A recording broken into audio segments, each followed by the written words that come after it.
Apocalypse, one of the very first mutants. He is both thousands of years old and a monstrous tyrant that has been a longtime foe of the X-Men. He believes that only the strongest should survive. To truly understand how powerful Apocalypse is, we need to explore his origins and his most impressive feats in the comics.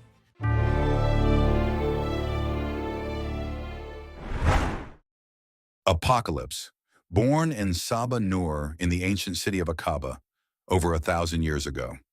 Nur was born with gray skin and blue lips, physical markers of his X gene. His parents, seeing him as a cursed child, abandoned him at birth. But fate intervened. Baal, the leader of the fierce Sandstormers, a nomadic warrior tribe, found the child. He saw the boy's extraordinary potential and gave him a name, Sabah Nur, the morning light. Though in Marvel's lore, this name also translates to another title, the first one. The Sandstormers followed a harsh creed, survival of the fittest. This philosophy took root in Nur's heart, shaping his worldview forever. It was during this tumultuous time that Kang the Conqueror, disguised as Pharaoh Ramatut, arrived in ancient Egypt.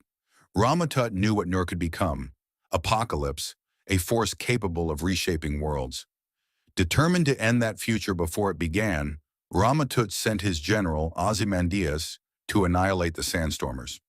In the chaos of the attack, Nur and Baal were gravely wounded. They sought refuge in a cave, deep in the desert.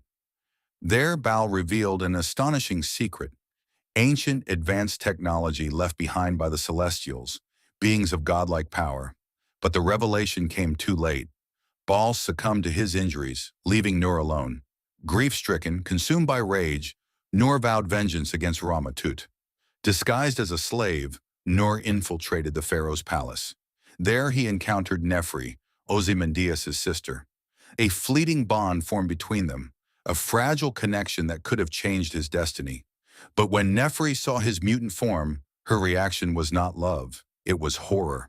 She rejected him, running to her brother for protection. Heartbroken, betrayed. The pain unleashed something within him.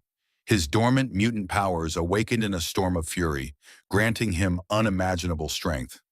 It was in this moment, amidst devastation and despair, that Sabah Nur embraced his destiny. He became what he was always meant to be, Apocalypse.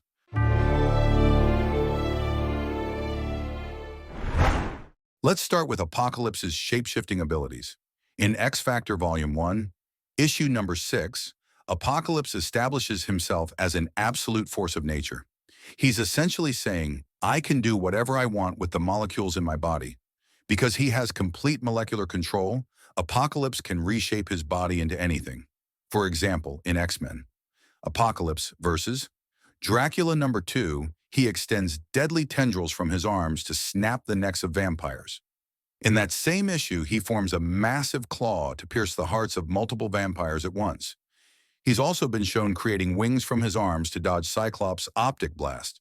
Apocalypse's ability to reconstruct his molecules means he's not just shape-shifting, he's forging weapons, growing in size, and enhancing his physical capabilities at will. But what about his durability? That's just as terrifying. In Uncanny Avengers Volume issue number 6, a young Thor strikes Apocalypse with Yarnbjorn, the enchanted Asgardian axe forged by dwarves, capable of cutting through anything, even celestial armor.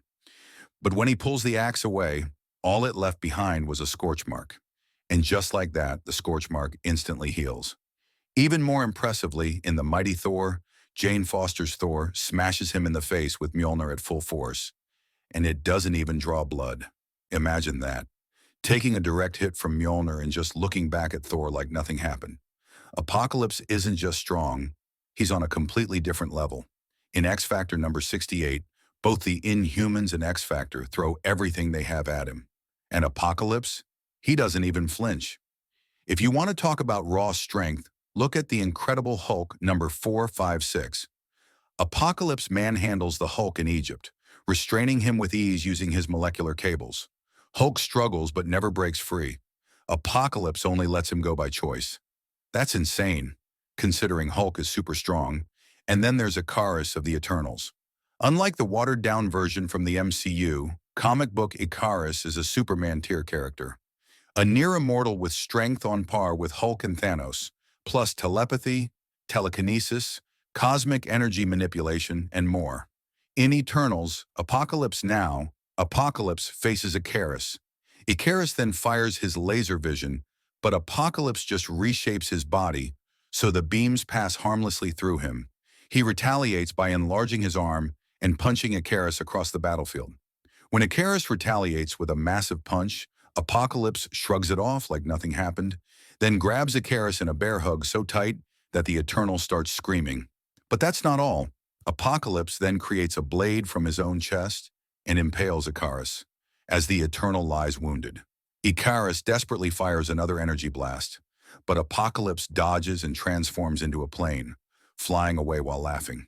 He humiliated an immortal god-tier character and made it look effortless. But here's the thing. You can't truly kill Apocalypse. He's immortal. Even when you defeat him, you don't beat him. You just win that round. And that's why Apocalypse is one of the most unstoppable forces in all of Marvel Comics.